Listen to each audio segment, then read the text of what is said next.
ici donc en fait sur le tuto de la réalisation d'une tartiflette géante. Donc pour ça, j'ai bien sûr mon poêlon. Donc là, je suis sur une base de 50 personnes avec le poêlon. J'ai 12,5 kg de pommes de terre en grenaille. J'ai 12,5 kg également de reblochon. J'ai 2,5 kg de lardons. J'ai un peu de persil. J'ai bien sûr du vin blanc sec, de l'huile d'olive et j'ai des oignons déjà émincés. J'ai 5 kg actuellement. J'ai prévu également un peu de salade pour accompagner après, en fait, bien évidemment, la tartiflette. Donc on va y aller étape par étape pour que vous compreniez très bien comment ça se passe. Donc petite précision, vous avez bien sûr un tablier, vous avez les gants de travail, hyper important, et il manque là pour la vidéo simplement les décorations du caisson et du poêlon. Il y a un petit stand qui est devant, mais c'était gênant en fait après pour la vidéo. Donc on va pouvoir attaquer très simplement. Donc déjà je vais allumer mon poêlon. Pour ce faire, je l'enlève. Et sur le poêlon, nous avons 3 boutons qui vont permettre d'allumer aussi bien le centre que le milieu que le côté. Donc là, on va tout allumer. Si jamais vous avez un problème d'arrivée de gaz, il suffit simplement d'appuyer sur le petit bouton du détendeur qui va permettre d'avancer. De manière, vous l'entendez très facilement à l'oreille. Voilà, donc là, c'est parti.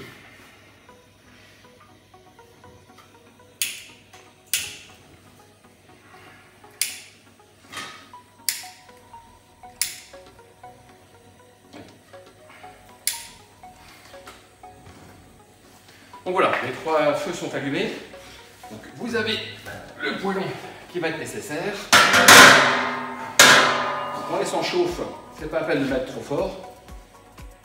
On va juste réchauffer les éléments. Donc là, l'objectif, c'est de faire chauffer les émincés d'oignons et de faire chauffer les lardons. Donc on va les faire chauffer pendant plusieurs minutes. On va commencer à laisser brunir et après on va les réserver. Et ça va me permettre d'un petit peu de ranger tout ce qu'il y a ici. On attaque donc avec effectivement l'huile. Donc je viens mettre effectivement de l'huile.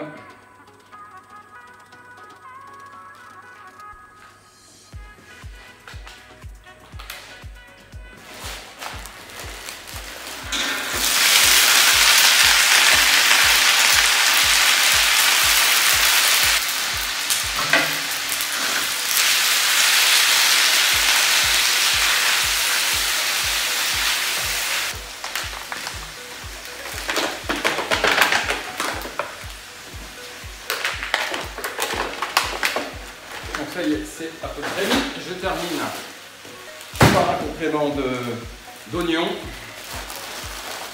Voilà, là. Je vais mettre dans le but étant de faire revenir un petit peu les oignons et les lardons. On répartit bien. Je vais finir avec ce qui me reste en lardons.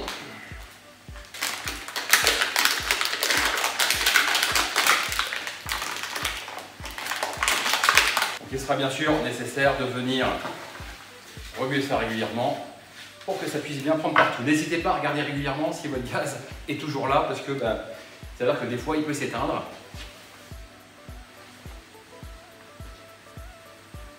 Donc voilà, là je suis prêt. On attend que ça brunisse un petit peu, que ça commence un petit peu à se colorer. Quand ça sera fait, je vais pouvoir les réserver, donc les mettre en fait dans un récipient à part. Et je vais m'occuper donc des pommes de terre. Donc là, je vais profiter du temps que j'ai pour couper mes pommes de terre tout simplement en deux. Donc elles sont lavées quand vous les aurez. Là, je vais les laver maintenant. Et je les mets directement dedans. Je ne les épluche pas. Ça va donner ce petit goût complémentaire.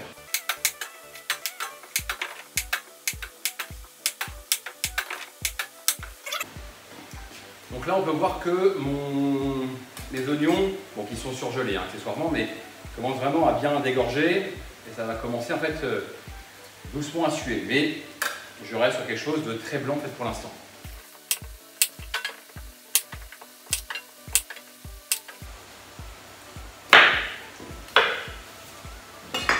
Donc là, je viens de passer les 5 premiers kilos, il me reste encore 7,5.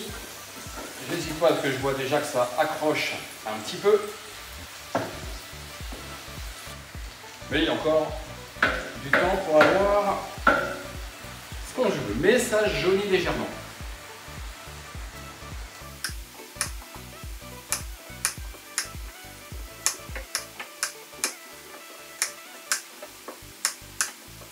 Donc ça y est, toutes les pommes de terre sont maintenant découpées en deux. On va pouvoir réserver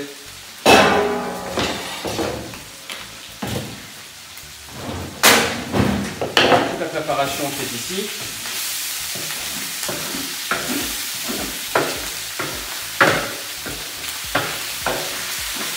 Donc pas accroche en dessous, c'est pas très grave parce qu'après on va glacer au vin blanc et ça devrait dégager, en retirer pas mal.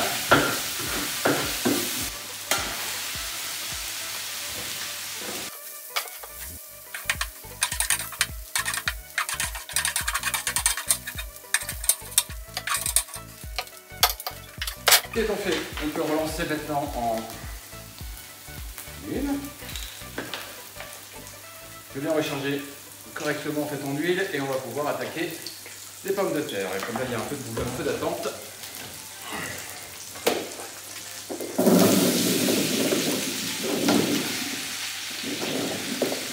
Évidemment, on répartit autant que faire se peut.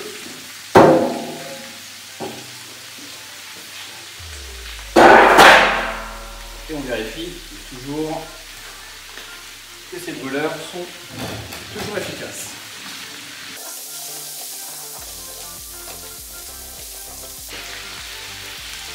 Donc on sale une première fois.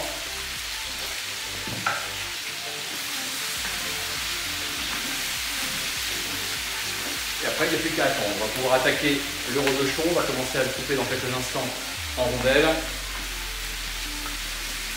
N'hésitez pas à rajouter de l'huile si vous avez peur que ça accroche. Il faut également maintenant à couvrir pour renforcer la cuisson de ces pommes de terre. Donc le reblochon. Et là, même chose, je suis sur 12 kg de reblochon.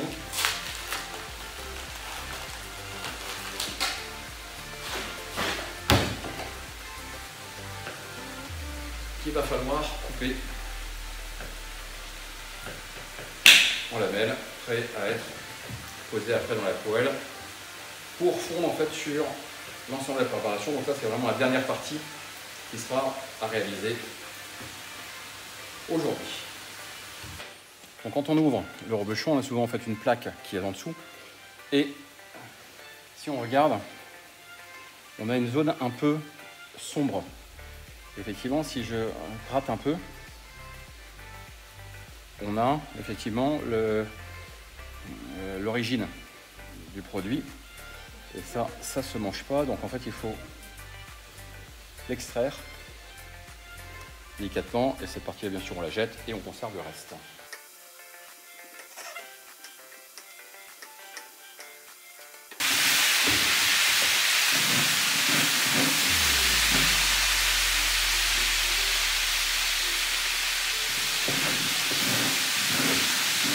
Précision, on reste à feu doux pour éviter de trop attacher et trop cramer. Et surtout quand vous remuez la poêle, enfin vous la mettez dedans, elle va bouger, donc il faut vraiment la tenir. Il faut la tenir, mais mettez un chiffon parce que c'est chaud. Si vous ne la tenez pas, vous risquez de la mettre par terre et ça serait de ballot. Et ce que je vous invite à faire pour savoir si effectivement elle est cuite, c'est simplement, là vous sentez en fait qu'elle est encore très dure. C'est vraiment le test de la pointe de couteau qui va permettre de déterminer. Et je préfère remettre effectivement un peu d'huile.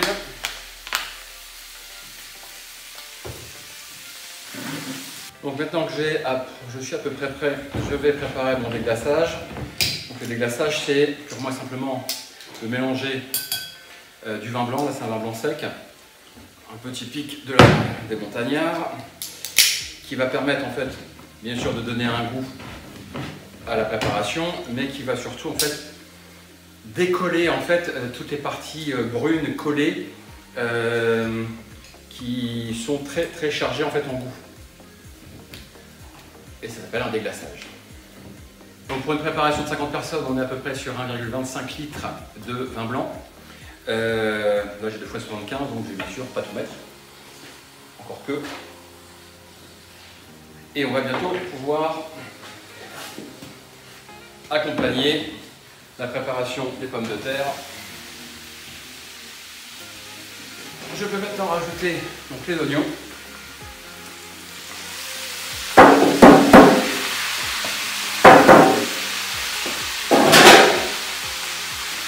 C'est quasiment l'avant-dernière étape de cette préparation.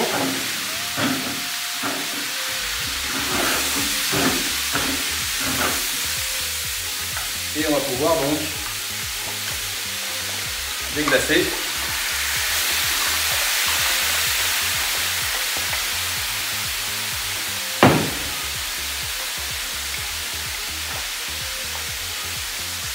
Assaisonner là, je mets simplement les 2 tiers. L'alcool va beaucoup dissiper en fait à la cuisson. C'est surtout pour donner un goût et pour en fait quelque part nettoyer la marmite par en dessous et récupérer tout ce qui va vraiment faire la saveur de la tartiflette. J'en profite pour vérifier ma cuisson. Et vous voyez en fait là, ça commence déjà à bien se ramollir à l'intérieur. Donc on est même pas très loin en fait de la finalité. Donc je pense que dans quelques minutes on va pouvoir rajouter le reblochon et ça sera la fin de la recette. Il y a une chose qui est importante, c'est qu'il faut goûter. Ça vous permet, c'est le seul moyen de savoir effectivement si c'est bon, si c'est à votre goût, s'il faut renforcer en sel. Là il va falloir que j'attaque également un petit peu au poivre, mais au moins ça permet également de savoir si c'est suffisamment cuit.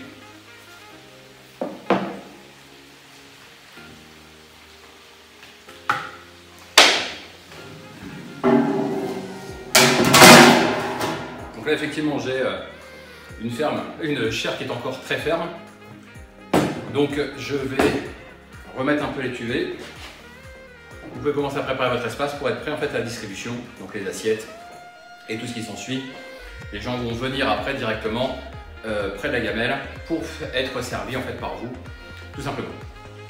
Une petite précision, là j'ai décidé effectivement dans ma recette de rester vraiment dans les origines vraiment de la tartiflette, donc je ne rajoute pas comme certains font de l'huile.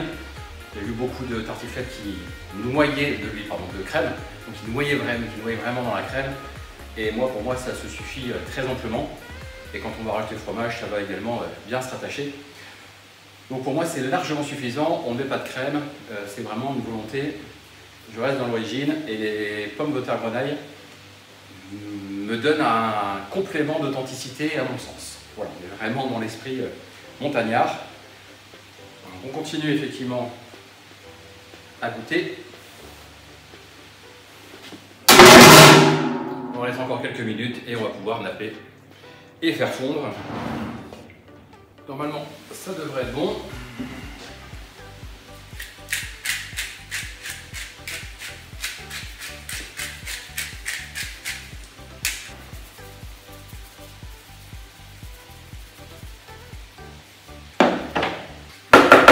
La cuisson commence à être pas mal. Il ne reste plus qu'à mettre le reblochon. On répartit autant que faire se peut les cubes pour uniformiser.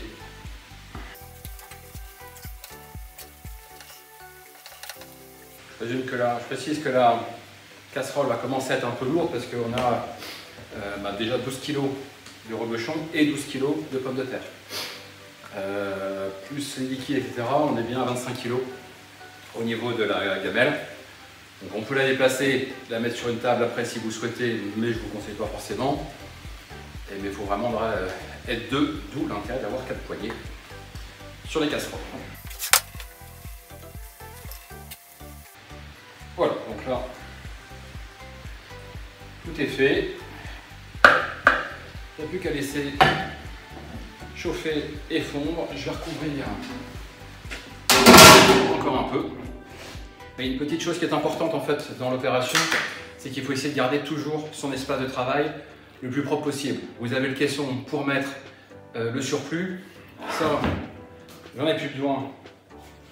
Je la cache du regard des gens. Les couteaux, j'en ai plus besoin. Même chose. Et bref, tout ce dont je n'ai plus besoin, je vais le virer. Je récupère donc un espace qui est à peu près nettoyé. Et il ne faut pas hésiter à leur donner un coup parce que c'est là-dessus qu'on travaille beaucoup sur notre image.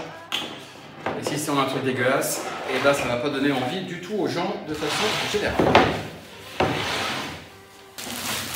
Donc pour accompagner, on va juste avoir en fait une salade. Et bien sûr là, je ne vais pas en faire pour tout le monde, mais on a vous aurez plusieurs bols en fait, pour pouvoir proposer la salade en fait, aux gens qui viendront servir s'ils veulent. Il ne reste plus qu'à assaisonner avec, là simplement, on va faire simple, de l'huile, du vinaigre, sel, poivre, c'est suffisant. Voilà, et donc maintenant on s'attend à ce que ça finisse par cuire, par fondre, et ça commence effectivement à fondre un petit peu sur les côtés.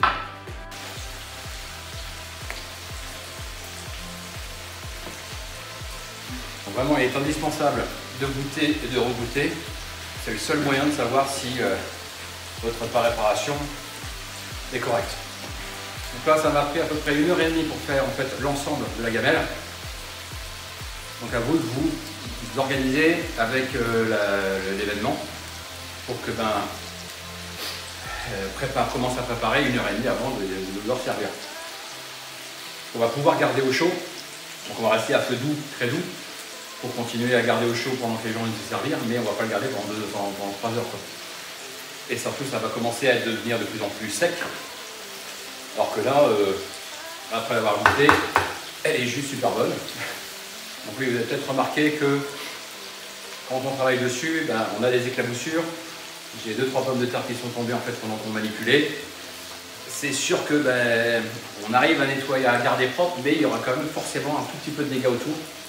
Donc il faut que vous en preniez compte. Si jamais vous aviez une moquette, je ne sais pas où vous allez travailler, on peut travailler dans tellement d'endroits, on va vous prévoir un moquettage à mettre le cas échéant, parce que il y a quand même des petits dégâts.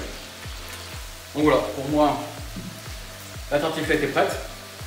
Il n'y a plus qu'à déguster. Donc si vous respectez vraiment bien cette recette, on va arriver au même niveau. Et vous verrez en fait le public va vraiment adorer cette solution.